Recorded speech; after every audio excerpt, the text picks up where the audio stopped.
नमस्कार, मी प्राची लुडबे. बृहन्मुंबई महानगरपालिका शिक्षण विभाग अंतर्गत व्हर्च्युअल ट्रेनिंग सेंटरमध्ये तुम्हा विद्यार्थ्यांचे हार्दिक स्वागत. कोविड-19च्या कालावधीत शिक्षणाची गाडी रुळावरून घसरू नये हा हेतू लक्षात घेऊन बृहन्मुंबई महानगरपालिकेने देशभरातील सर्व विद्यार्थ्यांना घरी बसून दर्जेदार शिक्षण प्राप्त व्हावे यासाठी एज्युकेशन फॉर ऑल इनिशिएटिव्ह अंतर्गत BMC एज्युकेशन हे चॅनेल सुरू केले आहे. मुलांनो, तुम्हाला या चॅनेलचा नक्कीच लाभ होईल. आज आपण इयत्ता 9वी विज्ञान व तंत्रज्ञानमधील एक महत्त्वाचा पाठ पाहणार आहोत. चला तर पाठाला सुरुवात करूया. मी प्राची लुडबे. आज आपण इयत्ता 9वी विज्ञान व तंत्रज्ञानमध्ये 8वा महत्त्वाचा पाठ तो म्हणजे उपयोगी व उपद्रवी सूक्ष्मजीव याची माहिती घेणार आहोत. Types of micro organisms. Micro organisms म्हणजे काय? सूक्ष्मजीव. आपल्या अवतीभोवती अनेक सूक्ष्मजीव आपल्याला पाहायला मिळतात. ते तुम्हाला चित्रात दिसतच असेल. लिहिले आहेत बघा नावं. बॅक्टेरिया म्हणजे जीवाणू, फंगस म्हणजे कवक, प्रोटोझोआ आदिजीव, व्हायरस म्हणजे विषाणू, हे काही सूक्ष्मजीवांचे प्रकार तुम्हाला या चित्रात दिसत असतीलच. आता सूक्ष्मजीव म्हणजे काय? पहा, ह्या चित्रात सुद्धा तुम्हाला दिसत आहेत. हे जे डंबेल सारखे दिसत आहेत हे सूक्ष्मजीव आहेत. आकाराने सूक्ष्म असणारे, डोळ्याने न दिसणारे असे जे जीव आहेत त्यांना सूक्ष्मजीव म्हणतात. सजीवच आहेत ते, त्यामुळे त्यांना सूक्ष्मजीव असे म्हणतात. Micro organisms. आता हे सूक्ष्मजीव जे आहेत त्यांची अभ्यास करण्याची जी शाखा आहे, ज्या शाखेत त्यांचा अभ्यास केला जातो तिला सूक्ष्मजीवशास्त्र असे म्हणतात. आता हे सूक्ष्मजीव निश्चितच ते सूक्ष्म असल्यामुळे, डोळ्याने दिसत नसल्यामुळे ते एकपेशीय किंवा बहुपेशीय असतात. कधीकधी त्यांची रचना क्लिष्टही असते. हे पहा, हे सर्व सूक्ष्मजीव आहेत आता जे आपण पाहिले तेच. पाहूया आपण त्यांची माहिती घेऊया. आता आधी प्रथम हे सूक्ष्मजीव जे आहेत मायक्रो ऑर्गॅनिझम्स. मायक्रो म्हणजे फार सूक्ष्म, त्यामुळे उघड्या डोळ्याने दिसत नाही. ते सूक्ष्मदर्शकाखालीच आपल्याला पाहावे लागतात. हे फार महत्त्वाचं आहे. ह्या चित्रात बघा वेगवेगळ्या आकाराचे तुम्हाला सूक्ष्मजीव दिसत आहेत. आता काही सूक्ष्मजीवांची आपण थोडक्यात माहिती घेऊया. व्हायरस म्हणजे विषाणू. हा जो आहे तो असा आकार असतो. त्याची रचना बघा कशी असते. हा जो आहे प्रथिनांचं आवरण आहे त्याच्याभोवती. DNA आणि RNAचे रेणू असतात त्यामध्ये. आणि हा रोगकारक विषाणू. विषाणू हे रोगकारक असतात, त्यांच्यामुळे रोग होतो. पोलिओ, कांजण्या वगैरे अशा प्रकारचे. हा एक सूक्ष्मजीव झाला. शैवाळ. आपण जे शेवाळ म्हणतो, तुम्हाला जे हिरव्या रंगाचं शेवाळ दिसतं हे डोळ्याने दिसणार आहे म्हणजे बहुपेशीय आहे. मगाशीच मी सांगितलं सूक्ष्मजीव एकपेशीय सुद्धा असतात व बहुपेशीय सुद्धा असतात. परंतु सूक्ष्म शेवाळ सुद्धा आहेत. आपण ज्याला स्पायरोगायरा म्हणतो, हे पहा स्पायरोगायरा ही आहेत ती एकपेशीय सूक्ष्मजीव शेवाळ आहेत. डायटम. शेवाळाचा एकपेशीय जो प्रकार आहे तो म्हणजे डायटम. हे सुद्धा सूक्ष्मजीवामध्येच मोडतं. अल्गे. शेवाळाला अल्गे म्हणतात इंग्रजीमध्ये. त्यानंतर फंगस म्हणजे कवक. आपल्या खाण्याच्या पदार्थांवर जी बुरशी दिसते ती आहे कवक नावाची सूक्ष्मजीव म्हणजे फंगस, बुरशी. हे दमट ओल्या जागी वाढतात, खाण्याच्या पदार्थावर, कुजलेल्या पदार्थांवर वगैरे. आणि हे सुद्धा सूक्ष्मजीवच आहे. आपल्याला कापसाप्रमाणे धागा दिसतो, त्या प्रत्येक धाग्यामध्ये बुरशी असते. हे भूछत्र जे आहे ते बहुपेशी आहे, डोळ्याने दिसणार आहे, पण तो सुद्धा त्याच प्रकाराने कवक प्रकारामध्ये मोडतो. आणि पेनिसिलियम. त्यानंतर हे एक महत्त्वाचं सूक्ष्मजीव आहे बॅक्टेरिया, जीवाणू. बॅक्टेरिया तुम्हाला माहिती, दह्यामध्ये बॅक्टेरिया असं तुम्ही ऐकलं असेल. बॅक्टेरिया कसा असतो बघा आकाराने. त्याला एक हे आहे, शुंडक आहे. तोही सूक्ष्म असल्यामुळे विषाणूंसारखा, विषाणूंपेक्षा आकाराने जरी मोठा असला सूक्ष्मदर्शीशिवाय दिसत नाही. केंद्रक नसतो बघा, केंद्रक नाही आहे. काय आहे? मुक्त गुणसूत्र. तुम्हाला जसे मगाशी DNA RNAचे रेणू होते विषाणू, तसे याच्यातही DNA RNAचे रेणू आहेत बघा. आणि मात्र हे जे बॅक्टेरिया जे आहेत ते काही उपयोगी आहेत आणि काही उपद्रवी आहेत. मग हेच आपल्याला या पाठामध्ये शिकायचं आहे. हे जे सूक्ष्मजीव आहेत त्यांचे दोन प्रकार असतात, काही उपयोगी, काही उपद्रवी. काही उपयोगी व काही उपद्रवी सूक्ष्मजीव. पाहूया आता आपण कोणते आहेत ते. सूक्ष्मजीवांचे दोन प्रकार, उपयोगी सूक्ष्मजीव म्हणजे उपयुक्त सूक्ष्मजीव आणि उपद्रवी सूक्ष्मजीव. मग ह्या उपयुक्तमध्ये आपण कोणते कोणते सूक्ष्मजीवांची माहिती घेणार आहोत या पाठात. एक म्हणजे लॅक्टोबॅसिलाई, नंबर 2 रायझोबियम जीवाणू आणि नंबर 3 किण्व पेशी. किण्व नावाचा सूक्ष्मजीव फार महत्त्वाचा सूक्ष्मजीव आहे. आणि उपद्रवी म्हणजे काय, ज्यांच्यामुळे आपलं नुकसान होतं. त्यामध्ये क्लॉस्ट्रिडियमचा आपल्याला अभ्यास करायचा आहे आणि काही रोगकारक म्हणजे विषाणू, जो मगाशी मी सांगितला विषाणू हा रोगकारक सूक्ष्मजीव आहे. आता आपण या उपयुक्त सूक्ष्मजीवांची माहिती घेऊया एकेकाची. पहिला म्हणजे लॅक्टोबॅसिलाई. दही माहिती आहे तुम्हाला, आई दही लावते बघा घरी. काय करतात, दुधामध्ये विरजण टाकतात. विरजण म्हणजे दहीच टाकतात 1 चमचा आणि नंतर ते हळूहळू घट्ट होत जातं. 7-8 तासाने तुम्ही पाहिलं तर ते घट्ट झालेलं असतं. आपण म्हणतो दही जमलं, की दही तयार झालं. तर हे जे दही आहे त्याचं जेव्हा निरीक्षण केलं तर दह्यामध्ये तुम्हाला ते बाजूच्या चित्रात दिसतात त्याप्रमाणे जर तुम्ही सूक्ष्मदर्शकाखाली जर घेतलं, दह्याचा किंवा दह्यापासूनच ताक बनतं, पातळ ताकाचा एक थेंब काचपट्टीवर घेऊन जर सूक्ष्मदर्शकाखाली जर पाहिला आणि त्यावर तुम्ही डायरेक्ट तुम्हाला नाही दिसू शकत, तर त्यामध्ये काय टाकावं लागतं, मिथिलीन ब्ल्यू म्हणजे इंडिकेटर टाकावं लागतं तुम्हाला कलर येण्यासाठी. तर तुम्हाला त्यामध्ये निळसर रंगाचे काडीसारखे अशा प्रकारचे निळसर जांभळट रंगाचे काडीसारखे जीव हलताना दिसतील. आणि ते जीव म्हणजेच लॅक्टोबॅसिलाई नावाचे विनॉक्सी सूक्ष्मजीव आहेत किंवा विनॉक्सी जीवाणू आहेत, जे दह्यामध्ये आणि ताकामध्ये असतात. विनॉक्सी म्हणजे काय, ते ऑक्सिजन शिवाय ऊर्जा निर्मिती करू शकतात.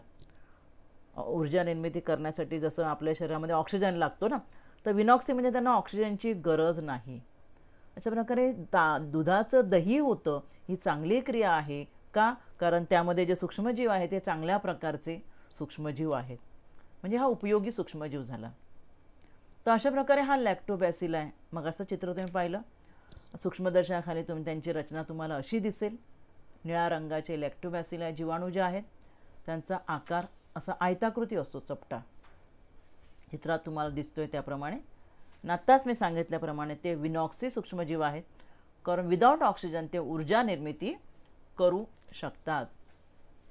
मग दुधाचं दह्यात रूपांतर होतं तेव्हा काय प्रोसिजर होते, काय क्रिया काय होते, तर दूध तर पातळ असतं आपल्याला माहिती आहे, आणि दुधामध्ये लॅक्टोज शर्करा आहे हेही आपण शिकलो आहे. तर जेव्हा तुम्ही त्यामध्ये दही टाकता, 1 चमचा दहीसुद्धा इनफ असतं, की त्यामुळे दह्यामुळे दुधात टाकल्या दह्यामुळे दुधातील जी शर्करा आहे त्याचं फर्मेंटेशन होतं, किण्वन प्रक्रिया होते आणि रूपांतर लॅक्टोजचं शर्करेचं रूपांतर लॅक्टिक आम्लामध्ये होतं.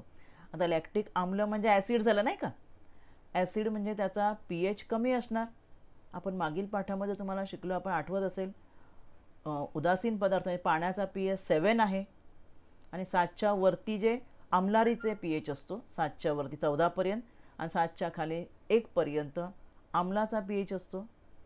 आता लॅक्टिक आम्ल तयार झाल्यामुळे दुधाचा सामू कमी होतो, pH कमी होतो आणि दुधातील प्रथिनं ती घट्ट होतात, क्लथन म्हणतात त्या क्रियेला, कोॲग्युलेशन होतं आणि ती इतर घटकांपासून वेगळी होतात. यालाच म्हणतात दुधाचे दह्यात रूपांतर होणे. लक्षात ठेवा, क्रिया काय होते दुधाचे दह्यात रूपांतर होताना, लॅक्टोबॅसिलाई जीवाणू जे आहेत ते आपण टाकलेल्या दह्याचे ते दुधातील लॅक्टोज शर्करेचे रूपांतर लॅक्टिक आम्लात करतात किण्वन प्रक्रियेद्वारे, आणि त्यामुळे दुधातील प्रथिनं आपण काय म्हणतो एकवटली जातात, एकत्र येतात. जी पातळ जी पसरलेली आहे ती एकत्र येतात आणि घट्ट दही तयार होतं. कोॲग्युलेशन म्हणजे एकत्र येणे, क्लथन. आणि साहजिकच आंबटपणा असल्यामुळे सामू कमी होतो आणि सामू कमी झाल्यामुळे घातक जीवाणू जे असतात त्यांचा नाश होतो. घातक जीवाणूंचा नाश होण्यासाठी लक्षात ठेवा, ते जे द्रावण आहेत ज्याचा आपण मारा करू त्याच्यावर त्याचा सामू 7 पेक्षा कमी झाला पाहिजे. तर ही आहे दुधाचे दह्यात रूपांतर होण्याची महत्त्वाची क्रिया. आता मग या दह्याचा उपयोग काय? इथे काही पॉईंट्स दिले बघा. गॅस्ट्रिक, पोटाचे जे आजार असतात, हेल्प्स इन ट्रीटिंग इन्सोमनिया म्हणजे झोप लागत नाही आपल्याला, त्यामध्ये उपयोग होतो. आणि त्यातून आपल्याला काही न्यूट्रिएंट्स म्हणजे घटक मिळतात. आंबट असल्या व्हिटॅमिन सी मिळतं. आपली इम्युनिटी सिस्टम वाढते, रोगप्रतिकार करण्याची शक्ती जी आहे ती वाढते दह्यामुळे. Food during hepatitis and jaundice, hepatitis म्हणजे कावीळ आणि जॉन्डिस हे कावीळचाच प्रकार आहे, त्यामध्ये महत्त्वाचं घटक आहे जो खाल्ला जातो. युरिनरी ट्रॅक इन्फेक्शन म्हणजे आपल्याला मूत्रमार्गाचा काही त्रास असेल तर दही उपयोगी आहे. आणि डायरिया, डिसेंट्री झालं, डिसेंट्री माहिती आहे ना, तर त्यामध्ये सुद्धा दही उपयोगी पडतं. म्हणजे फार महत्त्वाचा घटक. कधी पण डॉक्टर तुम्हाला पोटात दुखत असेल, पोटाचा प्रॉब्लेम असेल तर दही खायला सांगतात. का? कारण दह्यामध्ये ह्या जे लॅक्टोबॅसिलाई जीवाणू जे आहेत त्यामुळे काय सांगितलं मगाशी मी, pH कमी असल्यामुळे जर इतर जे कोणते बॅक्टेरिया असतील घातक तर त्या मारण्यास दह्याचा उपयोग होतो. पण कधीकधी दह्याला कडवटपणा येतो, माहिती आहे ना. ते काय होतं माहिती आहे, जेव्हा आपण किण्वन प्रक्रियेचा जास्त वेळ ठेवतो तर जास्त प्रमाणात लॅक्टिक ॲसिड तयार होतं आणि त्यामुळे मग ते बुळबुळीत होतं आणि त्याला तार सुटते. तर मग एक ठराविक प्रमाण घट्ट झालं की लगेच त्याला फ्रीजमध्ये ठेवायचं आहे, फ्रीज करायचं आहे, की ज्यामुळे त्यात जास्त लॅक्टिक ॲसिड तयार होणार नाही. या चित्रात बघा मी कर्ड आणि योगर्ट दाखवलं आहे. आजकाल बाजारामध्ये योगर्ट नावाचं दही मिळतं बघा, ते सुद्धा दहीच आहे, पण दोघांमध्ये फरक आहे, थोडासा फरक आहे. दोन्ही चांगले घटक आहेत. कर्डचाही उपयोग मी आता तुम्हाला सांगितले. योगर्ट एक आहे फर्मेंटेशन केलेले दही आहे, मग त्यामध्ये फर्मेंटेशन होण्यासाठी वेगळे बॅक्टेरिया वेगळे ॲड केले जातात दुधामध्ये आणि फर्मेंट केलं जातं, की ज्यामुळे त्यामध्ये प्रोटीन्सचं प्रमाण योगर्टमध्ये वाढतं. आणि दही जे आपण नॅचरली आपण किण्वन क्रिया करून दुधामध्ये दही टाकून बनवलेलं दही आहे. दोन्ही शेवटी दोघांचाही उपयोग थोड्याफार प्रमाणामध्ये सारखाच आहे. तसं दह्याला कडवटपणा जो जास्त लॅक्टिक ॲसिड तयार झाल्यामुळे होतं तो होऊ नये म्हणून दही घट्ट झालं की त्याला फ्रीजमध्ये ठेवायचं, की ज्यामुळे काय होणार नाही, त्यामध्ये लॅक्टिक ॲसिड जास्त तयार होणार नाही. आता आपण पाहणार दुसरा जीवाणू, उपयोगी जीवाणू फार महत्त्वाचा आहे, तो म्हणजे रायझोबियम जीवाणू. या रायझोबियम जीवाणूला सहजीवी जीवाणू पण म्हणतात. सहजीवन म्हणजेच काय, तर दोन जीव एकत्र राहतात आणि दोघांचा एकमेकांना उपयोग होतो. पहिल्या जीवाला दुसऱ्याचा काहीतरी उपयोग होतोय, त्यामुळे दुसऱ्या जीवाला तो घट्ट धरून ठेवत आहे आणि दुसरा जीव जो आहे तो पहिल्यापासून काहीतरी उपयोग स्वतःसाठी करून घेत आहे. असे जेव्हा दोन जीव एकत्र जगत असतात तेव्हा त्या जीवनाला सहजीवन म्हणतात. हे रायझोबियम जीवाणू त्या प्रकारामध्ये मोडतात म्हणून त्यांना सिम्बायोटिक बॅक्टेरिया असे पण म्हणतात. काय करतात हे रायझोबियम? शिंबाधारी म्हणजे द्विदल वनस्पतींच्या मुळांच्या गाठीवर हे जंतू जगत असतात. तुम्हाला या चित्रात दिसत असेल, ह्या गाठी आहेत बघा, ह्या मुळांच्या गाठी दिसत्या तुम्हाला. या द्विदल म्हणजे कोणत्या? सर्व कडधान्यांना तुम्ही भिजत घातल्यावर वरचं साल काढलं की द्विदल म्हणजे दोन दलं असतात. जेवढी दोन दलं असलेली कडधान्य जी आहेत ती सर्व शिंबाधारी म्हणतात, त्यांना द्विदल म्हणतात. आणि त्यांच्या मुळांवर ह्या ज्या गाठी जे तयार झालेल्या आहेत त्या गाठी ह्या रायझोबियम जीवाणूंनी तयार केलेल्या आहेत. त्यांना तिथे राहायला जागा मिळावी म्हणजे वास्तव्यासाठी स्वतःच्या. ठीक आहे, मग त्यांना इथे जागा मिळाली, त्यांना जिथून अन्न मिळतं, त्या बदल्यात ते काय करतात? रायझोबियम जीवाणू हवेतील नायट्रोजनचे स्थिरीकरण करतात. कारण तुम्हाला माहिती आहे हवेमध्ये जो नायट्रोजन आहे 78%, तो आपल्याला सहजासहजी नाही मिळत. कारण नायट्रोजन हवेमध्ये असला तरी पाण्यामध्ये विरघळत नाही आणि सजीवांच्या वाढीसाठी प्रोटीन्स म्हणजे नायट्रोजन आवश्यक आहे. मग हे रायझोबियम ते काम करतात. काय करतात? हवेतील नायट्रोजनचे स्थिरीकरण करतात. स्थिरीकरण करतात म्हणजे काय करतात? हे बघा, हे जीवाणू आहेत ते सहजीव जीवाणू, रायझोबियम त्यांचं नाव. तर पाहूया आपण या पुढच्या चित्रामध्ये. बघा, स्थिरीकरण, नायट्रोजनचे स्थिरीकरण म्हणजे काय करतात तर नायट्रोजनचे, हवेतल्या नायट्रोजनचे नायट्रोजनच्या संयुगात रूपांतर करतात. आणि या नायट्रोजनच्या संयुगात म्हणजे नायट्रेट्स, नायट्राइट्स, अमोनिया यांच्यामध्ये रूपांतर करणे याला म्हणतात नायट्रोजनचे स्थिरीकरण. मग या स्थिरीकरणामध्ये हे रायझोबियम जीवाणू फार मोठं काम करतात, स्थिरीकरण करण्यास मदत करतात. हे बघा, ह्याच्या तुम्हाला गाठी दिसत आहेत, त्यांच्यामध्ये हे जीवाणू आहेत, हे बाजूला चित्रात दाखवलं आहे. आणि ते हवेतला नायट्रोजन घेतात, त्याचं नायट्रेट्समध्ये रूपांतर करतात. आणि जे संयुगात नायट्रोजनचं एकदा रूपांतर झालं, नायट्रोजन कंपाऊंड्स तयार झाले की ते पाण्यामध्ये विरघळतात किंवा मुळामध्ये आपण क्षार पाणी शोषून घेतात, त्या क्षार पाण्याबरोबर वनस्पतींच्या फांद्यांपर्यंत वगैरे जातात आणि ते अशा प्रकारे वनस्पतींद्वारे आपल्याला मिळतात. त्यामुळे या सगळ्या ज्या शिंबाधारी वनस्पती आहे, शिंबाधारी वर्ग हा यजमान, त्यांचा यजमान वनस्पती म्हटलं आहे का, कारण ह्या सहजीवी जीवाणूंना म्हणजे जे रायझोबियम जीवाणू आहेत त्यांना स्थिरीकरणासाठी काय पाहिजे, ह्या यजमान वनस्पती, त्याला राहण्यासाठी जागा देणाऱ्या वनस्पती, वाटाणा, सोयाबीन, घेवडा व सर्व कडधान्य यांची गरज असते. कारण त्यांना जीवाणूंना गरज आहे आणि वनस्पतींना पण गरज आहे. आणि रायझोबियमने तयार केलेल्या नायट्रोजनयुक्त संयुगामुळे सर्व कडधान्ये, डाळी जे आहेत ना, डाळी वगैरे, हे अगदी प्रथिनांचे उत्कृष्ट स्रोत, म्हणजे त्यांच्यात भरपूर प्रथिने असतात आणि म्हणून ही खावीत, आपल्या आहारामध्ये असावीत. या आहेत यजमान वनस्पती सर्व. इथे या ठिकाणी मी सर्व कडधान्य दाखवले बघा, डाळी, राजमा, वाटाणा, छोले वगैरे दाखवले बघा मी इथे. तर अशा प्रकारे ह्या ज्या शिंबाधारी वनस्पती आहेत त्या यजमान वनस्पती आहेत. हे पाहूया आपण, सोयाबीन पाहूया. हे बघा, हे सोयाबीन आहे.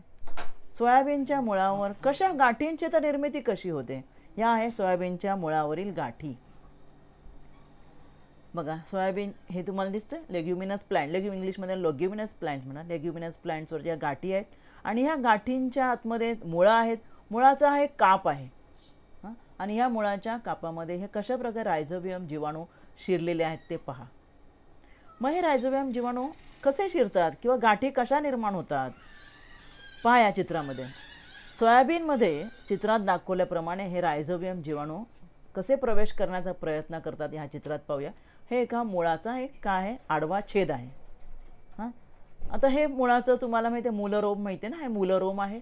हे बघा, इथे नंबर 1 लिहिलं आहे, त्या ठिकाणी बघा इन्फेक्शन थ्रेड, म्हणजे हा छोटासा जे मुळाचा जो भाग आहे, रूट हेअर म्हणतो ना आपण, मूलरोम, त्यातून हे बघा रायझोबियम बॅक्टेरिया निळ्या रंगाचे कसे आत शिरतात. आणि हे आत शिरल्यावर नंबर 2 आकृती बघा, आत शिरून पूर्णपणे त्या मुळाच्या पेशीपर्यंत जातात आणि पेशीला डिवाइड करतात. बघा, डिवायडिंग सेल इन पेरिसायकल, पेशीला डिवाइड करून जागा करण्याचा प्रयत्न करतात.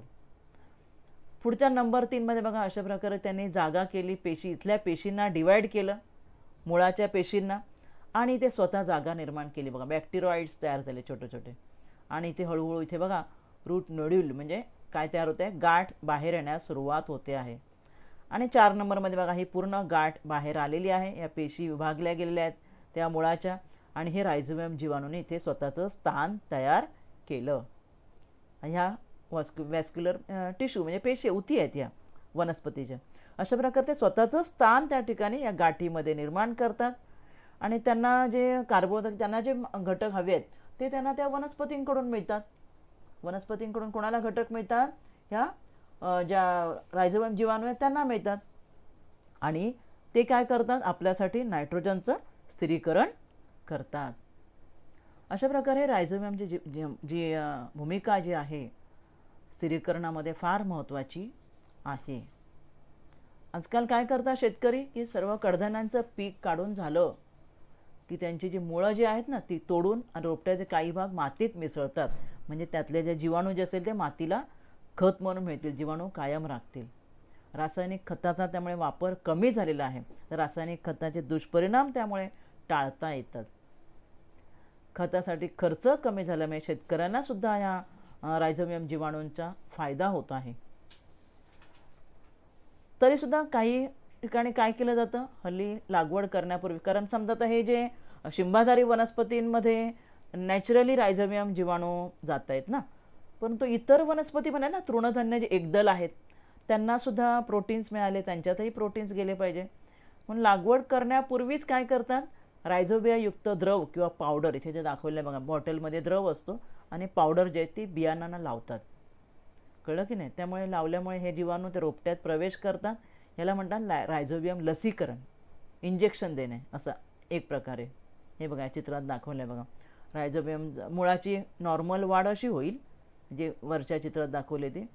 आणि जर आपण रायझोबियम त्याला पावडर लावले, इंजेक्ट केलं, तर काय होणार, अशा प्रकारे हळूहळू बघा ह्या मुळातून नॉर्मल वाढ अशी होणार मुळाची, बरोबर ना, मुळाला फाटे फुटतात. मग रायझोबियम जर त्याला आपण दिलं तर काय होईल, ह्या प्रकारे हळूहळू इथे त्या पेशींचं विभाजन होत जाईल आणि इथे गाठ तयार व्हायला सुरुवात होईल. आणि हे जे हा जो प्रकार त्याला काय म्हणतो आपण, रायझोबियम लसीकरण असे म्हणतात. आणि आत्ताच मी तुम्हाला कडधान्याबरोबर तृणधान्य वगैरे इतर पिकांनाही रायझोबियमचा पुरवठा करण्यासाठी रायझोबियमचा पावडर किंवा द्रवाचा वापर करतात. तिसरी पेशी आहे किण्व पेशी, ईस्ट.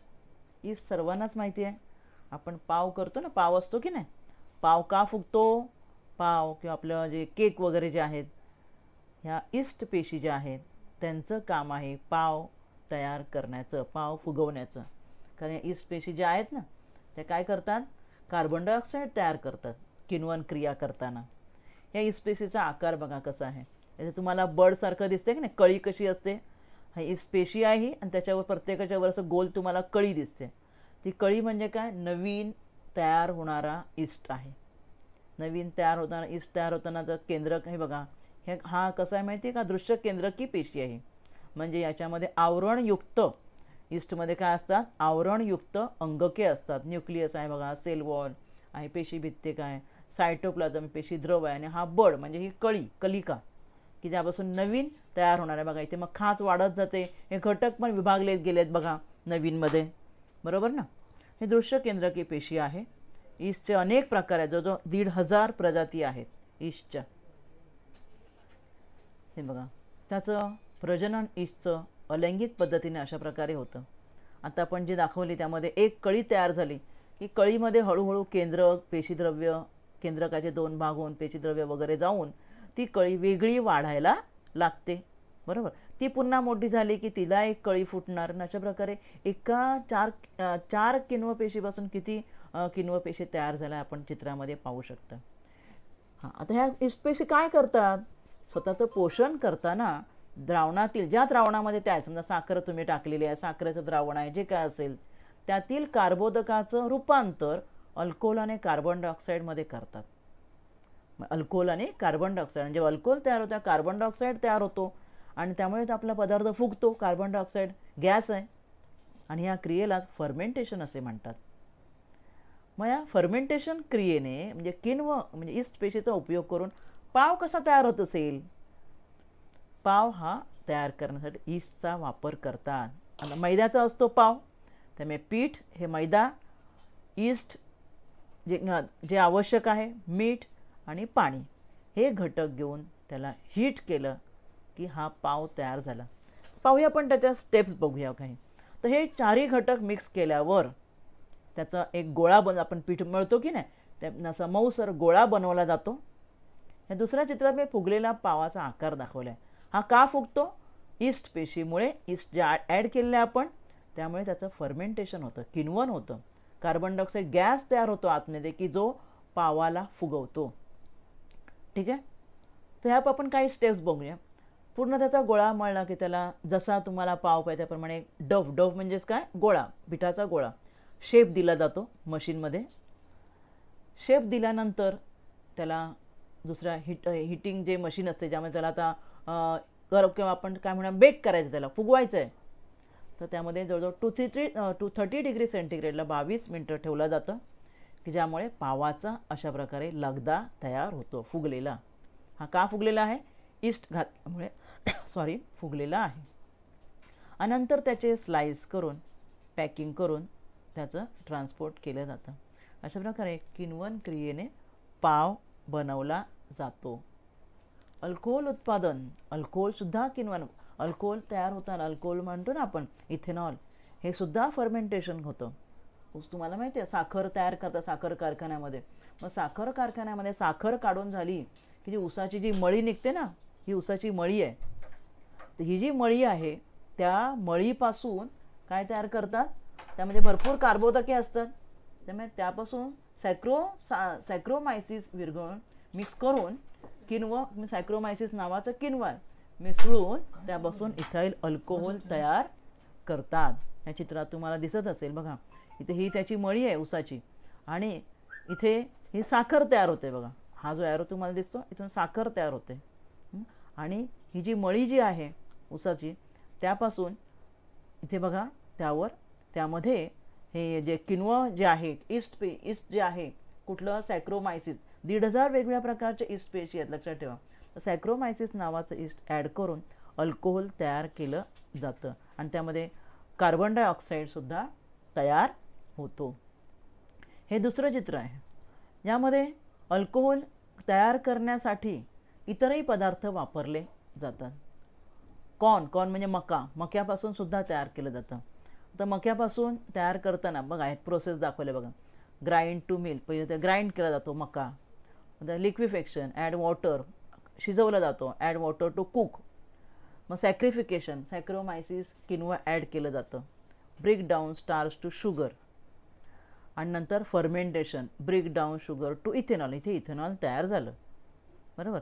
आता इथेनॉल तयार झाल्यानंतर त्यापासून बघा डिस्टिल केलं आणि डिनॅचरेट केलं तर मेक अनड्रिंकेबल. मग हे जे तयार होणार जे आहे ते अनड्रिंकेबल इथेनॉल तयार होतं. म्हणजे इंधन, हे इंधन तयार झालं. कारण इथपर्यंत तयार झालं मक्यापासून तुम्हाला जे तुम्ही ड्रिंक करू शकता असं इथेनॉल तयार झालं. पण पुढे त्याला डिस्टिल करून त्याच्यावर प्रोसेस केलं की जे इंधन तयार होतं ते उत्तम प्रतीचं मक्यापासून बनवलेलं इंधन आहे. धूरविरहित हे इंधन आहे इथेनॉल. आणि ह्या तुम्हाला सांगितल्याप्रमाणे इथेनॉल बनवायला फक्त ऊसच नाही तर मका, जव, सातू म्हणजे बार्ली यांचाही वापर केला जातो. मग द्राक्षापासून तुम्हाला माहिती आहे वाईन बनवतात. मग द्राक्षापासून सुद्धा, कारण द्राक्षामध्ये सुद्धा ग्लुकोज आणि फ्रुक्टोज आहे, मग त्यांचंसुद्धा इस्टच्या मदतीने फर्मेंटेशन केलं जातं आणि त्यापासून अल्कोहोल, मिळणाऱ्या अल्कोहोलपासून वाईन हे पेय बनवले जातं. ही प्रोसेस आहे बघा. पहिलं ते पिकवलं जातं, पिकवून झाल्यावर त्या सॉर्टिंग करतात, त्या सॉर्टिंग केल्यावर फर्मेंट केलं जातं बघा. फर्मेंटेशनच फार महत्त्वाची क्रिया आहे. प्रेस केलं जातं, प्रेस केल्यावर त्यापासून ह्या वेगवेगळ्या आकाराच्या बॉटल्समध्ये ते पेय भरलं जातं. अजूनही काही इस्ट पेशींचे उपयोग आहे. जैव उपचार, बायो रिमेडिएशन, म्हणजे ह्या जैव पेशींचा किंवा ह्या किण्व पेशींचा उपयोग आणखी कुठे करता येतो. तर ह्या एक किण्व पेशी आहे यारोविया लायपोलिटिका. तर पाम तेल निर्मितीमध्ये, पाम तेल जेव्हा तयार करतात इथे दाखवले बघा हल्ली चित्रामध्ये, तेव्हा काही विषारी पदार्थ तयार होतात किंवा काही औद्योगिक प्रक्रियामध्ये सुद्धा काही जड धातू निर्माण होतात. तर ते शोषून घेण्यासाठी यारोविया लायपोलिटिका नावाचं किण्व वापरलं जातं. बघा दाखवलं तुम्हाला त्या वरच्या चित्रामध्ये. बहुतेक सर्व किण्व पेशींचा आकार एकसारखाच असतो, फक्त प्रत्येकाच्या रचनेप्रमाणे, उपयोगाप्रमाणे त्यांची नावं वेगवेगळी आहेत. दुसरं आहे सायक्रोमायसिस सेरेविसी.